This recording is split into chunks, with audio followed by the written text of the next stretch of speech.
I was folding laundry in my small apartment when my phone rang. The screen lit up with my son's name, Jalen, and I felt that familiar warmth spread through my chest. He'd been married for 3 months now, and every call still carried the excitement of newlywed life. Mom, hey, got a minute? For you? Always. I set down one of my plain cotton shirts, the kind I'd been wearing for years, deliberately unremarkable, and settled into my worn armchair. So, Brianna's parents want to meet you. Officially, I mean. They're hosting dinner this Saturday at their place. His voice carried that hopeful tone, the one that meant he really wanted this to go well. They're good people, Mom. Just a little proud, you know? Old money, traditional. But I think you'll like them. I smiled quietly, staring at the faded wallpaper I'd never bothered to replace. Joyce and John Allen. The names hung in the air like ghosts I'd been waiting 25 years to confront. That sounds lovely, sweetheart, I said, keeping my voice light and warm. What time? As Jalen rattled off the details, 7 o'clock, business casual, nothing fancy, I felt something cold and surgical settle into my bones. Not anger. Anger burns hot and careless. What I felt was closer to satisfaction, the kind that comes from watching chess pieces finally move into position. They didn't remember me. Of course they didn't. Before I continue, I want to pause here for a moment. I'm so glad you found the story. If you're watching right now, please hit that like button and subscribe to my channel. I need to know how far this tale of revenge has traveled. Drop a comment and tell me what city, what country you're listening from. I want to see how many of you understand what it means to wait for justice. Now, let me take you back to that phone call because what happened next set everything in motion. You still there, Mom? Yes, sorry. Just writing down the address. I wasn't writing anything down. I knew exactly where the Allens lived. The same sprawling estate in Rosewood Heights they'd owned for decades, the one built on money and reputations and other people's stolen work. They'll love you, Jalen said, and I could hear the smile in his voice. Brianna showed them pictures. They think you're sweet. Sweet. The word almost made me laugh. My son had no idea that his mother earned $40,000 a month. He'd never seen the penthouse downtown, never knew about the corporate wardrobe locked away in a climate-controlled closet, never questioned why a woman with a degree from Stanford lived in a modest 2-bedroom apartment and drove a 10-year-old sedan. I'd kept him in a carefully constructed world where his mother was simple, humble, unambitious, a woman who'd worked various office jobs and lived quietly after his father passed. It was safer that way. Simpler. And it made moments like this possible. I'm looking forward to it. I told him, and I meant it. Tell Brianna I'll bring dessert. After we hung up, I sat in the dimness of my living room, watching the evening light filter through the cheap curtains. 25 years ago, Joyce Allen had stood in a boardroom and presented my designs as her own. She'd smiled at the investors, accepted their praise, and when I tried to speak up, young, desperate, idealistic, she'd had me removed from the building. Not just fired. Erased. John had made calls. Doors closed. I'd been blacklisted from the entire architectural design sector in 3 cities. I'd spent 2 years rebuilding from nothing, using a different name, working 18-hour days, sleeping in my car, eating once a day. I'd clawed my way back with a fury that could have burned down cities. But I'd learned something crucial in those dark months. Revenge doesn't need anger. It only needs memory. And timing. Now, sitting in my deliberately humble apartment, I felt the pieces aligning with beautiful precision. They'd invited me into their home. They thought I was sweet. They had no idea they were sitting down to dinner with the woman they'd tried to destroy. I stood and walked to my closet, pushing past the modest dresses and simple cardigans I wore like camouflage. In the back, wrapped in garment bags, hung the tailored suits and silk blouses of Denise Morgan, CEO. But not yet. This Saturday, I'd wear something plain and cheap. I'd let them see what they expected. A poor, naive woman, someone beneath their notice. I'd let them feel superior. And then, when the time was right, I'd remind them that silence isn't weakness. It's strategy. Saturday evening arrived with the kind of perfect weather that made everything feel deceptively pleasant. I stood before my mirror, smoothing down a polyester dress I'd bought specifically for this occasion. Floral print, slightly dated, the kind of thing that screamed, trying too hard on a limited budget. My shoes were scuffed at the heels. My purse was worn at the corners. I'd even chosen jewelry from a discount store, the kind that left a green tint on skin after a few hours. Perfect camouflage, really. Jalen picked me up at 6:30, his face bright with nervous excitement. "You look nice, Mom," he said, and I could hear the relief in his voice. He'd probably worried I'd show up in something embarrassing. "Thank you, sweetheart." I patted his hand, playing the role of the simple mother who'd done her best with what little she had. The drive to Rosewood Heights took 20 minutes, each mile marker a countdown to a confrontation 25 years in the making. The Allen estate loomed at the end of a tree-lined drive, all stone columns and manicured hedges, the kind of wealth that announced itself without ever needing to speak. I'd been here once before, decades ago, for a company celebration. Back then, I'd been too awed to notice the arrogance embedded in every perfectly placed rosebush. Now, I saw it clearly. Brianna met us at the door, lovely in a cashmere sweater that probably cost more than my entire outfit. "Mom, Denise, so wonderful to finally have you here." She kissed my cheek with genuine warmth. At least my son had married someone with a kind heart. That counted for something. "Thank you, dear one." I handed her the grocery store cake I'd brought, another carefully chosen detail. "I hope this is all right for tonight." "Oh, that's so thoughtful." Her smile faltered just slightly, and I knew she was already worrying about what her mother would say. Joyce Allen appeared in the foyer like a queen surveying her domain. She was exactly as I remembered, tall, sharp-featured, wearing her superiority like expensive perfume. Her eyes swept over me with a kind of assessment wealthy women perfect over lifetimes, cataloging every detail of my cheap dress and discount accessories. "Mrs. Morgan, welcome to our home." Her voice was polite, technically warm, but I heard the judgment underneath. She extended her hand as though granting me a privilege. "Please call me Denise." I took her hand with appropriate meekness, letting mine feel slightly limp in hers. "What a beautiful house you have here. So grand, really." "Thank you, yes." Joyce's smile sharpened. "It's been in the Allen family for 3 generations now. John's grandfather built it after the war." She said this as though lineage was currency, as though inherited walls made her inherently superior. They were still the same, arrogant, blind, exactly how I needed them. John Allen emerged from what appeared to be a study, drink already in hand, his face carrying that particular ruddiness of men who've spent decades being told they're important. He nodded at me with barely concealed disinterest. "So you're Jalen's mother, then?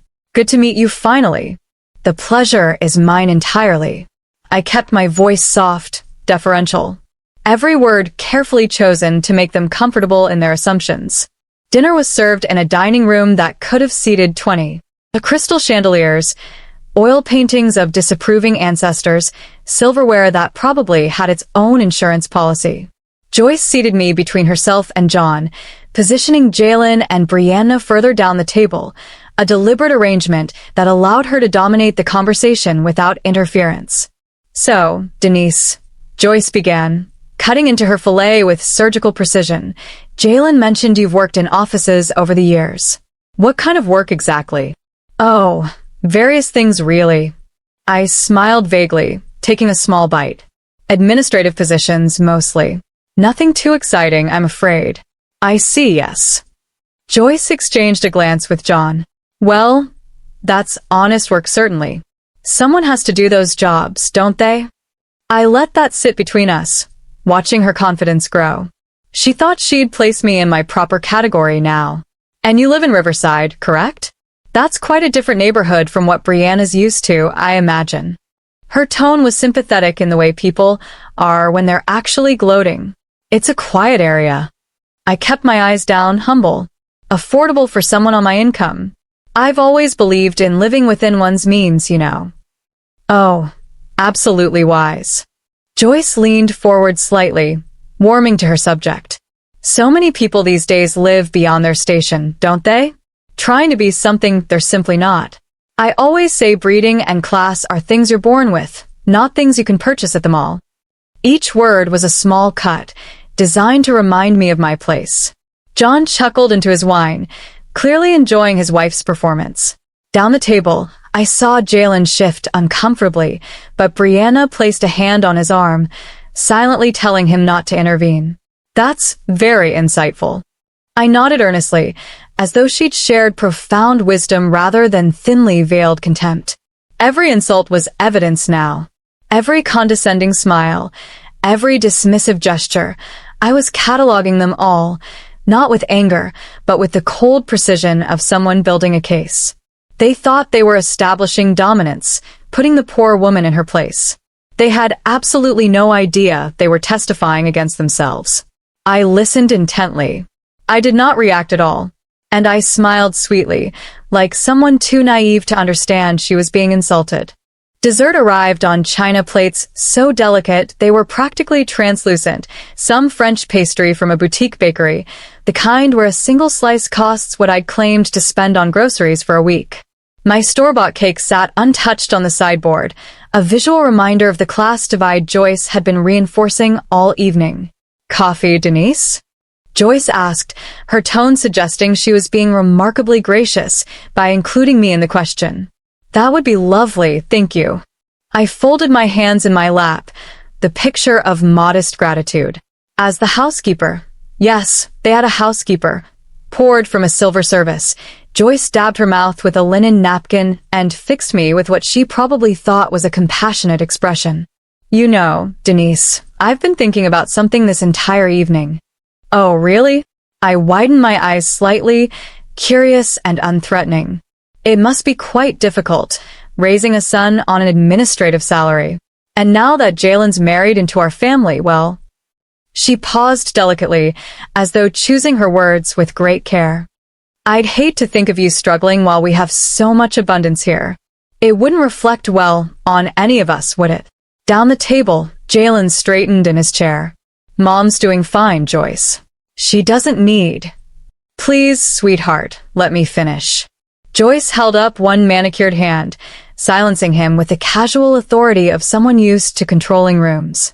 She turned back to me, her smile softening into something that might have looked like kindness to someone who didn't know better. "What I'm suggesting is simply a practical arrangement. A small monthly allowance, nothing extravagant. Just enough to help you live more comfortably. Perhaps upgrade your living situation, buy some nicer things. You wouldn't have to burden Jalen, and we'd have the peace of mind knowing you're taken care of properly." The offer hung in the air like bait on a hook, beautiful, shiny, and deadly if you didn't see the trap beneath. John nodded approvingly, swirling his brandy. "Very generous, Joyce. Very generous indeed. We certainly can't have our daughter-in-law's mother-in-law living in poverty, can we? What would people think? What would people think?" There it was, the real concern. Not my well-being, but their reputation. The fear that my modest existence might somehow tarnish their carefully polished image. I let my face show confusion, then slow understanding, then something that looked like tears forming. "I don't know what to say, really. That's incredibly kind of you both." "Not at all." Joyce waved her hand dismissively. "We take care of family here. That's what the Allens have always done. We understand that not everyone has had our advantages, our opportunities. It's simply our duty to help those less fortunate." Less fortunate. The words were surgical, designed to establish hierarchy while sounding benevolent. I'd heard this language before, 25 years ago, right before they destroyed my career. The vocabulary of people who believed superiority was their birthright. They thought they were buying silence. I was buying proof. "I'm just overwhelmed, truly." I dabbed at my eyes with my napkin, the cheap paper one I'd requested instead of the linen, another small performance. "But if you're serious about this, might we put it in writing? Just for transparency, you understand. I'd want everything clear and documented, so there's no confusion later on. I've always believed in proper records." Joyce's smile widened, clearly pleased that I understood my place enough to want formal documentation of my dependency. Of course, yes. That's very sensible, actually. I'll have my assistant draft something next week, and... Actually, I interrupted gently, apologetically. Would it be possible to receive something tonight? Even just an email outlining the arrangement? I'm old-fashioned about these things, I suppose. My late husband always said to get agreements in writing before anything else. It would help me sleep better, knowing everything was official. I watched Joyce consider this, saw the moment she decided that having a paper trail of her generosity might actually serve her purposes. Evidence of the Allen family's charitable nature. Something to show their social circle, perhaps.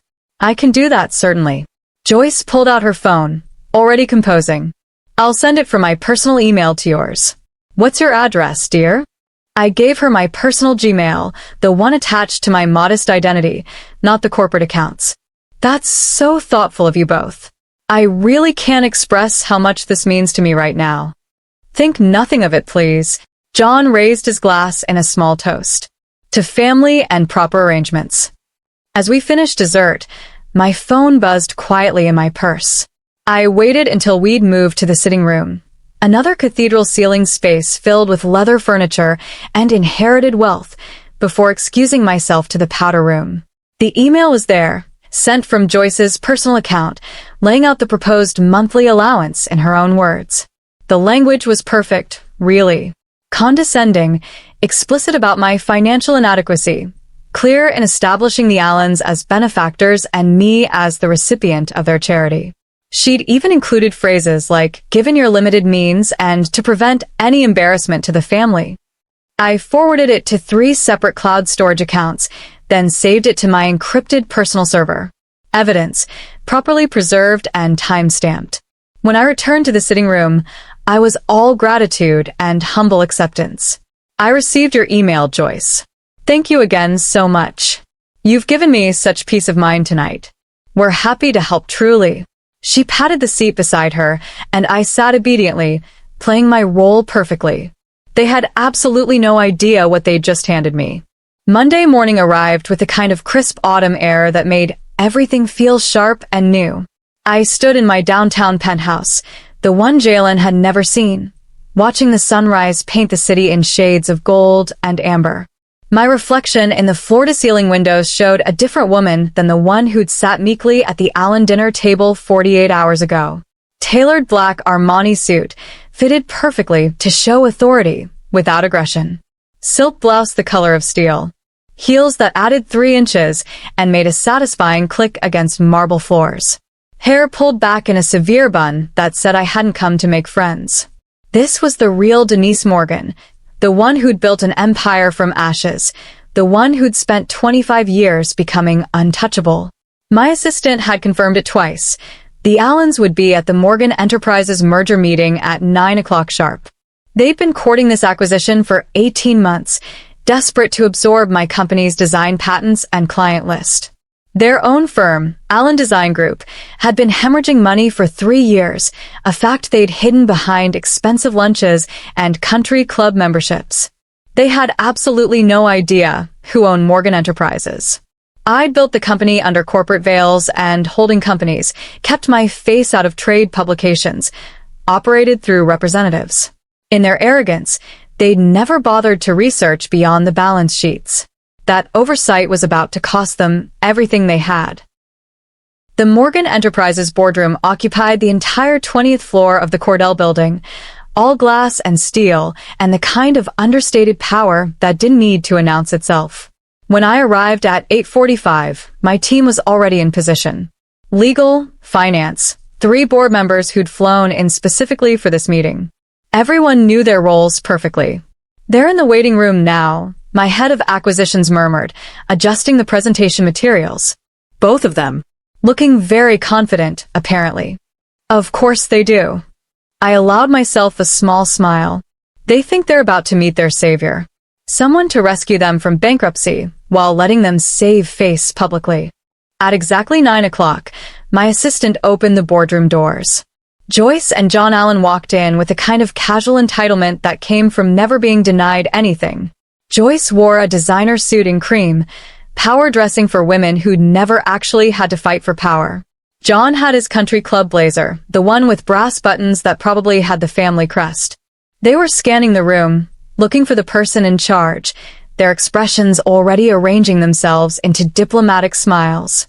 The board members sat silently, watching, waiting for what came next. I stood for my position at the head of the table, 20 feet of polished mahogany between us, and let the moment stretch out like a blade being slowly unsheathed. Good morning there. My voice was different now. No softness, no deference, just cold precision. I believe we met last night. The change in Joyce's face was extraordinary, really. Confusion flickered first, then recognition, then something close to horror as the pieces fell into place. The color drained from her cheeks. John's mouth actually opened, closed, opened again like a fish suddenly pulled from water. Mrs. Morgan. Joyce's voice cracked slightly. I don't understand what. Please sit down. I gestured to the chairs opposite me. The same hand that had held cheap silverware 2 nights ago, now wearing a platinum Patek Philippe. We have quite a lot to discuss this morning. They sat because they didn't know what else to do. The shock was rendering them temporarily compliant. I pressed a button on the table remote, and the presentation screen flickered to life behind me. The first slide showed their company's actual financials, not the doctor versions they'd been showing investors, but the real numbers my team had uncovered during due diligence. Allen Design Group is currently operating at a 63% loss margin. I began, my tone clinically detached. You've been covering operational costs by liquidating assets and taking on increasingly predatory loans. You have approximately 8 months before complete insolvency, possibly less. Joyce opened her mouth to protest, but I continued, advancing to the next slide. More concerning are these internal documents. Emails appeared on screen, communications between Joyce and their CFO discussing how to hide revenue losses from their board, how to inflate contract values and reports, how to delay vendor payments while maintaining the appearance of solvency. What you've been doing isn't creative accounting, Mrs. Allen. It's fraud, actually. The silence in the room was absolute. Even the hum of the air conditioning seemed to have stopped. Now, Morgan Enterprises was considering an acquisition. I said, letting each word land with weight. But not the one you were imagining, clearly. We're not here to be absorbed by you. You're here because your company is being absorbed by mine. The paperwork was finalized this morning, actually. Your board voted unanimously to accept our offer last night. John found his voice finally, though it came out strangled. This is impossible, absolutely. You can't just... I did. I advanced to the final slide, the merger agreement, already signed and legally binding. You'll both stay for a short transition period. As consultants, naturally. Unpaid, of course. We'll need you to transfer knowledge and client relationships before your official departure. 6 months should suffice completely. Joyce was shaking now, her hands gripping the armrests of her chair. You orchestrated this somehow. The dinner, the email, all of it. I orchestrated nothing, actually. My smile was surgical. I simply gave you enough rope. You chose to hang yourselves with it, quite enthusiastically. I closed the presentation and leaned forward slightly, letting them see exactly who I'd become. Welcome to Morgan Enterprises. Let's begin work, shall we? The board meeting concluded at 10:30. My team filed out efficiently, carrying folders and tablets, their faces carefully neutral. They'd been briefed on the situation, not all of it, but enough to understand that this acquisition was personal as well as strategic. John had left immediately, practically fleeing to his car, but Joyce remained in her seat, staring at the table as though it might provide answers. I gathered my materials slowly, deliberately, letting the silence stretch between us. I knew she'd break it eventually. Women like Joyce always needed the last word, even when they'd already lost everything that mattered. Ms. Morgan. Her voice was tight, controlled, but I could hear the tremor underneath. Might we speak privately for a moment? I glanced at my assistant, who nodded and closed the boardroom doors behind her. Now it was just the two of us in this cathedral of glass and steel, predator and prey, though the roles had reversed since Saturday night. Joyce stood abruptly, her chair scraping against the floor. The composure she'd maintained during the presentation was cracking now, her face flushed with humiliation and rising anger. You planned this deliberately. You set us up completely. That dinner, playing poor and helpless, making us feel sorry for you. It was all theater, wasn't it? I set down my briefcase and turned to face her fully, my expression unchanged. No, actually. You set yourself up 25 years ago when you stole my work. The words landed like a physical blow. I watched her face cycle through confusion, then dawning recognition, then desperate denial. I don't know what, she started, but I cut her off with a single raised hand. Chicago, 1999. My voice was surgical, each word precise. Hartman and Associates architectural design firm. I was 26 years old, just 3 years out of Stanford. I developed a complete redesign proposal for the Millennium Center project, sustainable architecture integrated with historical preservation. 14 months of work poured into it. Do you remember now? Joyce's face had gone pale, but she said nothing, which was answer enough. You were the senior partner's wife then. I continued, my tone never rising, never wavering. You dabbled in design, had a degree you'd never really used because you'd married money instead. But you wanted recognition, didn't you? You wanted to be seen as brilliant, not just wealthy. The memory was crystalline, sharp as broken glass, even after all these years.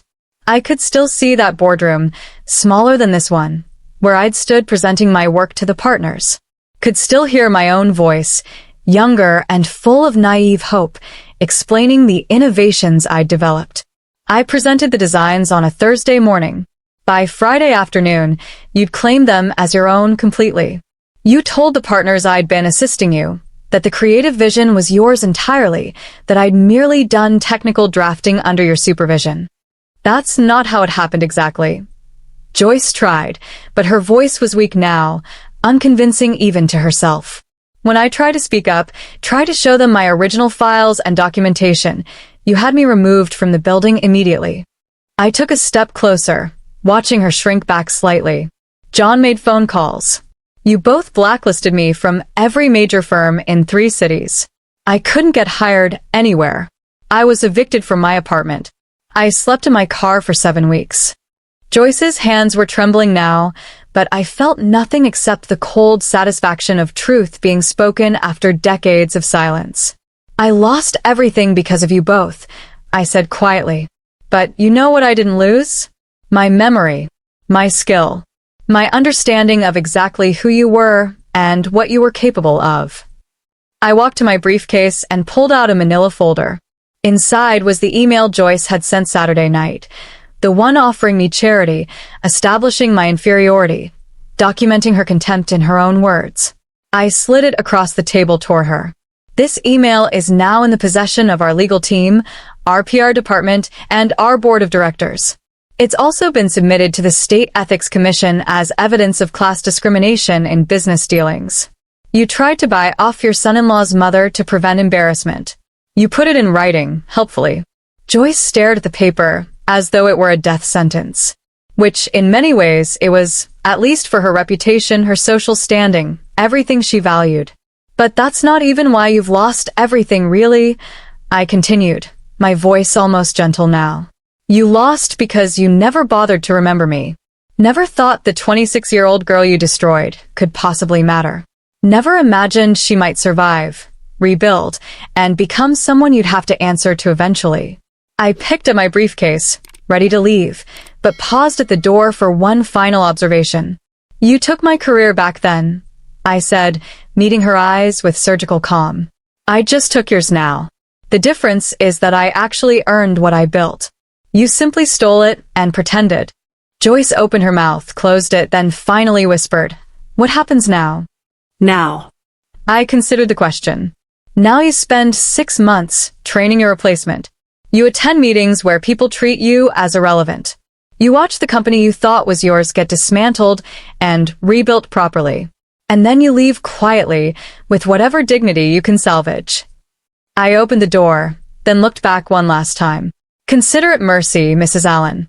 25 years ago, You gave me nothing at all. The news broke on Wednesday morning, 48 hours after the boardroom confrontation. I was in my office reviewing quarterly projections when my PR director knocked and entered, tablet in hand, her expression carefully neutral. It started spreading now, she said, pulling up the first article. Business Chronicle ran it at 6 this morning. The headline was perfect, really. Allen Design Group acquired after financial misconduct revealed. Founders face ethics investigation. By noon, it had metastasized across every major business publication. Bloomberg picked it up. Forbes ran an analysis piece. The local papers, who'd spent decades covering the Allens' charity galas and society events, suddenly had a different story to tell about Rosewood Heights' golden family. My legal team had done elegant work, releasing just enough information to be devastating, without crossing into libel. The financial fraud, carefully documented. The ethics violations, properly sourced. The timeline of deception, laid out with the kind of precision that left no room for alternative narratives.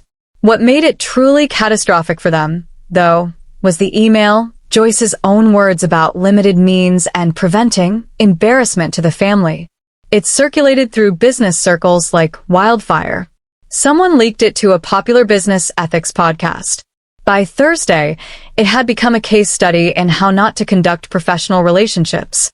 The court of public opinion delivered its verdict swiftly and without mercy.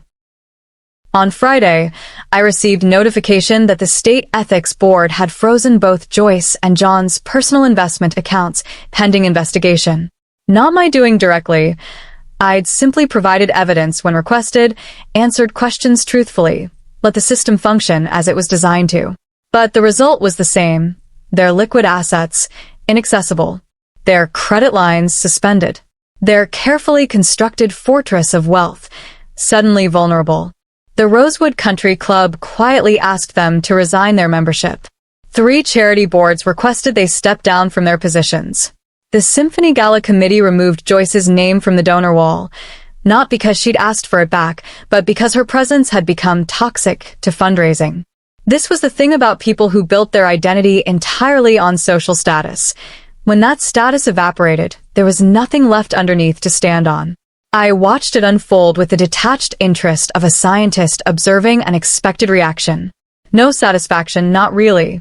Just the cold confirmation that consequences, when properly engineered, were more devastating than any act of personal vengeance could be. The call from Brianna came on Saturday morning. I'd been expecting it, honestly. Ms. Morgan, it's Brianna Allen. Her voice was steady but strained. I was hoping we could meet today. Just the two of us, if possible. We met at a quiet cafe downtown, far from Rosewood Heights and the wreckage of her parents' reputation.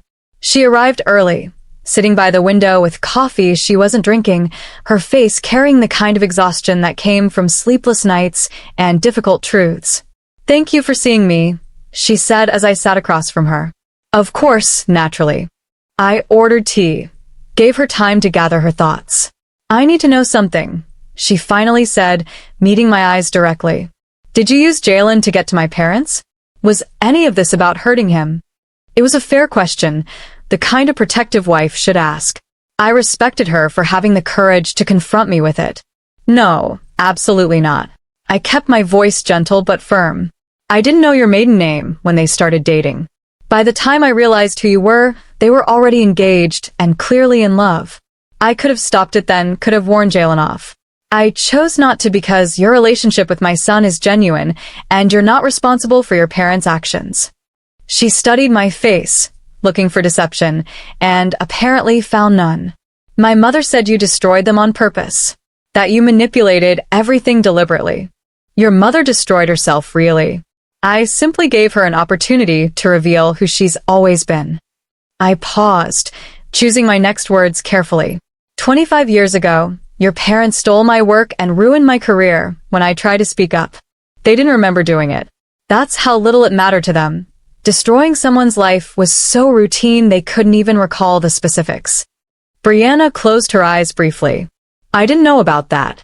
About any of it, honestly." "I know you didn't. And I did know." I'd researched her thoroughly. Stanford graduate like myself, worked in nonprofit management, lived modestly despite her family's wealth. She built her own life separate from her parents' empire, which suggested wisdom or at least an instinct for self-preservation. "What happens now?" she asked quietly. I pulled a folder from my bag and slid it across the table. "Morgan Enterprises needs a director for our new social impact division. It's a 3-year contract, competitive salary, full benefits. The position reports directly to me. I'd like you to consider taking it." Her eyes widened in genuine shock. "You're offering me a job after everything that's happened?" "Revenge is for those who deserve it," I said evenly. "Not those born under it. You're not your parents, Brianna. You've spent your entire career doing meaningful work. I've reviewed your portfolio, your recommendations, your published research on sustainable urban development. You're qualified independently. What I'm offering is a position you've earned, not charity." She stared at the folder, not opening it yet. "Why would you do this for me?" "Because breaking generational cycles matters to me," I said simply. "Your parents built their legacy on stolen work and inherited privilege. You have the chance to build something real, something earned. I'm giving you that opportunity. What you do with it is entirely your choice." Brianna opened the folder finally, scanning the contract details, and I saw the moment she realized it was legitimate. Not a trap, not revenge dressed as kindness, but an actual professional offer. "I need time to think about this, obviously," she said, but I could hear the shift in her voice. "Hope, maybe. Or possibility. Take whatever time you need." I stood to leave, then paused. "And Brianna? Your parents' disgrace doesn't define you. Remember that moving forward." The Allen Design Group offices occupied 3 floors of a heritage building in the financial district, all exposed brick and original hardwood, the kind of space that cost a fortune to lease and said everything about the company's priorities. Image over substance. Appearance over integrity. It was Thursday afternoon, 2 weeks after the merger finalized, and the building was nearly empty now. Most of the staff had been absorbed into Morgan Enterprises or given generous severance packages. The furniture was being cataloged for auction. The prestigious address would soon house a tech startup that had actually earned its place there. I walked through the reception area alone, my footsteps echoing in the hollowness. The Allen family crest still hung above the reception desk, 3 generations of inherited entitlement, rendered meaningless now. Security had given me access to collect the final documents my team needed, but that wasn't why I was really here. I was here for something I'd waited 25 years to reclaim. The executive floor was exactly as I remembered from that single visit in 1999, when I'd been young and naive enough to think talent mattered more than connections. Joyce's corner office still had the same view of the harbor, the same mahogany desk, the same collection of awards and accolades lining the walls.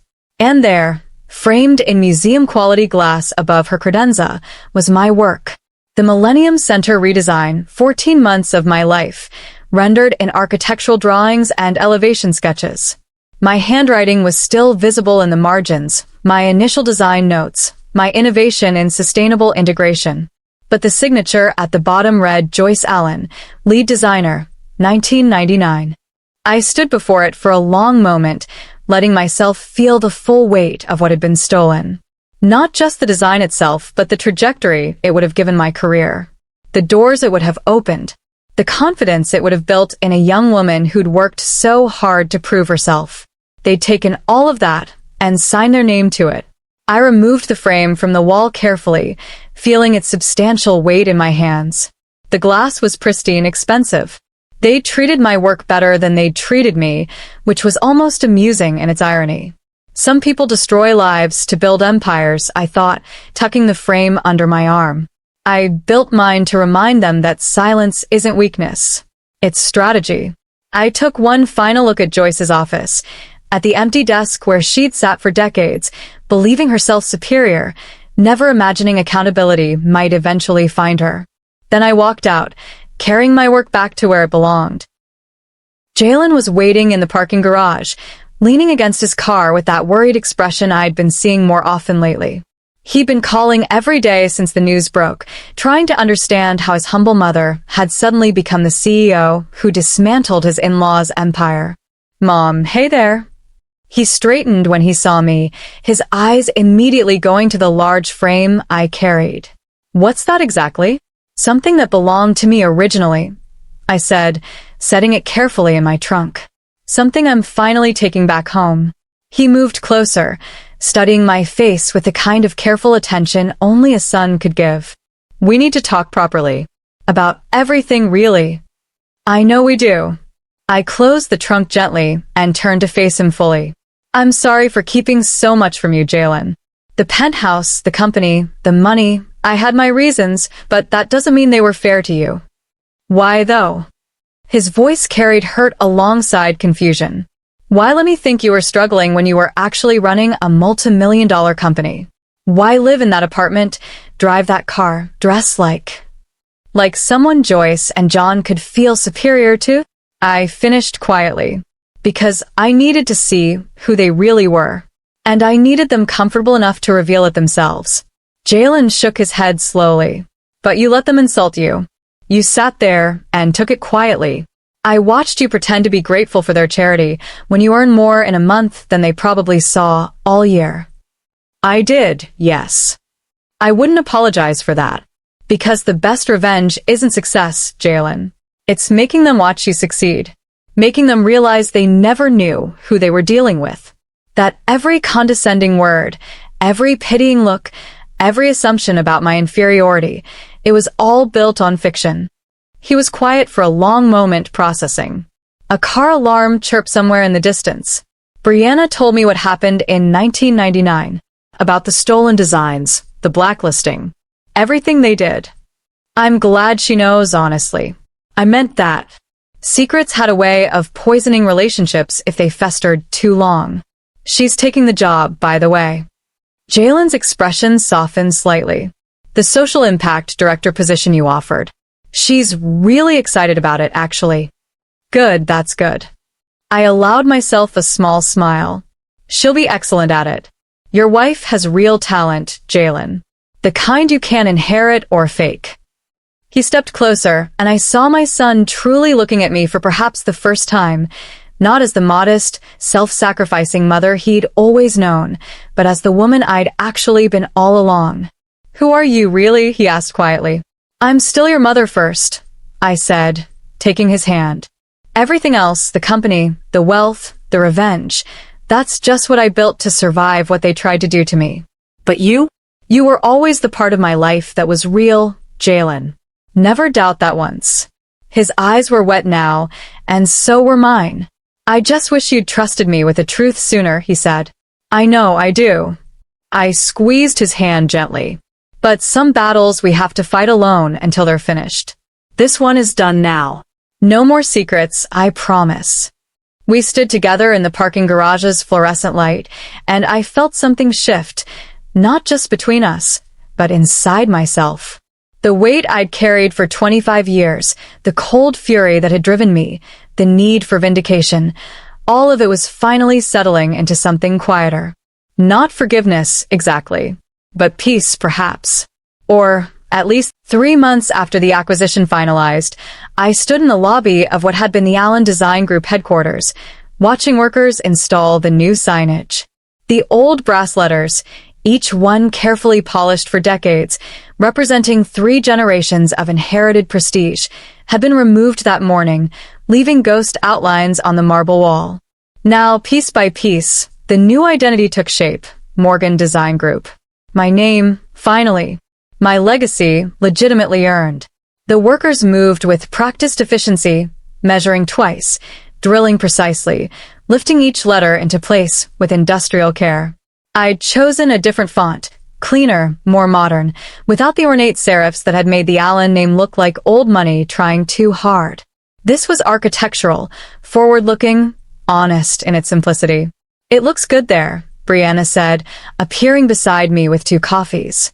She'd been in the office since 7 this morning, already proving herself invaluable in her new role. Different, obviously, but good nonetheless. "Thank you, dear." I accepted the coffee, still watching the installation. The M in Morgan was going up now, catching the morning light streaming through the glass facade. My mother called yesterday, Brianna said quietly. First time in 6 weeks, actually. I glanced at her, reading the tension in her shoulders. How did that go for you? She wanted to know if I could loan them money temporarily. Brianna's laugh was hollow, tired. They're living in a rental condo now. My father's working as a contractor consultant. She sounded small somehow, diminished really. I nodded slowly, understanding what she wasn't quite saying. And you're wondering if you should feel sorry for them, if what happened was too harsh. If I went too far, perhaps. I don't know honestly. She turned to face me fully. They did terrible things, to you, to others probably. But they're still my parents. Watching them lose everything is harder than I expected it to be. It was a fair observation, the kind that spoke to Brianna's fundamental decency. She wasn't so consumed by anger that she couldn't recognize suffering, even when it was self-inflicted. Your compassion is admirable, truly, I said carefully. But understand this. I didn't take anything from them they hadn't already stolen. The reputation they lost was built on borrowed credibility. The wealth they squandered was generated by other people's work. I simply removed the scaffolding and let everyone see what the structure actually was underneath. Which was nothing at all, Brianna said softly. Which was nothing earned. I corrected. There's a difference, actually. They still have their education, their connections, their ability to work. They just don't have the unearned advantages anymore. That's not cruelty, it's equity, finally. The last letter clicked into place above us. Morgan Design Group, complete and official. A worker stepped back, surveying the alignment, then gave a thumbs up to his colleague. They taught me humiliation. I thought, watching my name claim the space theirs had occupied. I taught them consequences. But standing there, I realized something had shifted in me during these months of systematically dismantling their empire. The cold satisfaction I'd expected to feel, the vindictive triumph, never quite materialized. Instead, there was just clarity. The kind that comes when a long-carried burden finally gets set down. That evening, I returned to my penthouse alone, poured a single glass of wine, and stood at the windows overlooking the city. From here, I could see 3 buildings that housed my companies, 2 restaurants I'd invested in, the cultural center my foundation had funded. 25 years of building, brick by brick, contract by contract, from nothing to something undeniable. My phone buzzed with the day's final reports. Morgan Design Group's first quarter projections looked strong. Brianna's social impact division had secured 2 major municipal contracts. The renovation of the Allen building was ahead of schedule and under budget. Everything was proceeding exactly as planned. Yet I felt strangely empty standing there, as though the completion of my revenge had created a vacuum where intense purpose used to burn. For 25 years, I'd been moving toward this moment, toward the day when Joyce and John Allen would understand exactly who they'd tried to destroy. Now that day had come and passed, and I was left with a question I'd never actually prepared for. What comes after vengeance, exactly? I pulled out my phone and scrolled to a number I'd been avoiding, my therapist, whom I'd stopped seeing 18 months ago when the acquisition planning intensified. I told her I was too busy, which was partially true. But the real reason was that I'd known she'd question whether what I was planning was healthy, whether it would actually give me the closure I sought. I typed out a message. I think I'm ready to talk again now. Are you accepting patients currently? Her response came within minutes. Of course, Denise. I'm glad you reached out finally. How about Tuesday morning? I confirmed the appointment and set down the phone, feeling something unfamiliar settle in my chest. Not quite peace. I wasn't naive enough to think 25 years of anger dissolved in 3 months of calculated justice. But perhaps the beginning of whatever came after anger. The possibility of moving forward without constantly looking back. The city lights blinked on below me as dusk settled in. Thousands of lives unfolding in apartments and offices, each person carrying their own histories, their own versions of justice sought and justice denied. I'd gotten mine, finally. The Allens knew what they'd done. The world knew what they'd been. My name stood where theirs had. earned rather than inherited. It was enough now. It had to be enough. I turned away from the window and saw my reflection in the darkened glass. No longer the meek woman in the cheap floral dress, but not quite the cold architect of revenge either. Someone in between, perhaps. Someone learning to exist in the aftermath of a war she'd spent decades planning. Revenge doesn't end, I realized. It just transforms into whatever you choose to build from its ashes. And I was tired of building monuments to anger. It was time for something else now. Something that looked more like living than surviving. 6 months after the merger, I found myself standing in front of the Morgan Design Group building at dawn, watching the first light strike the mirrored glass facade. The building had been fully renovated now. Solar panels on the roof, green walls in the atrium, LED systems that reduced energy consumption by 40%. It wasn't just rebranded, it was reimagined completely. My reflection stared back at me from that wall of glass, multiplied and fragmented across 100 reflective surfaces. Not the woman who'd sat meekly at the Allen dinner table, accepting charity she didn't need. Not even the cold strategist who'd engineered their downfall with surgical precision. Someone else entirely now, someone who'd walked through fire and emerged holding the blueprint. The security guard waved at me through the lobby doors, and I raised my coffee cup in acknowledgement. He didn't know my full story. Nobody really did, except perhaps Jalen and Brianna. But that was fine, actually. The best victories were the ones that didn't require explanation, that simply existed as immutable fact. My phone buzzed with the morning's first messages. Brianna sending project updates. My CFO confirming the quarterly board meeting. A notification from the Architectural Review Board. They'd approved our proposal for the Sustainable Housing Initiative, the one that would bring affordable, dignified living spaces to the neighborhoods where I'd once slept in my car. Everything had come full circle somehow. The wheel had turned completely. I pulled out my phone and opened the Notes app, something I'd been working on privately for weeks now. Not a memoir. I had no interest in relitigating the past publicly. But observations, perhaps. Lessons learned from 25 years of systematic survival and eventual triumph.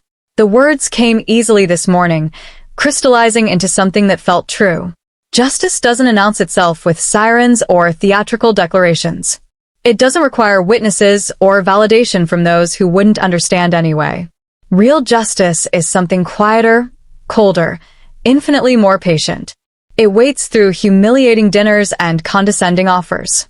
It watches people expose themselves through their own arrogance, their own certainty that consequences are for other people. It gathers evidence methodically, building cases from emails and recorded conversations and financial documents that reveal the truth behind carefully maintained facades.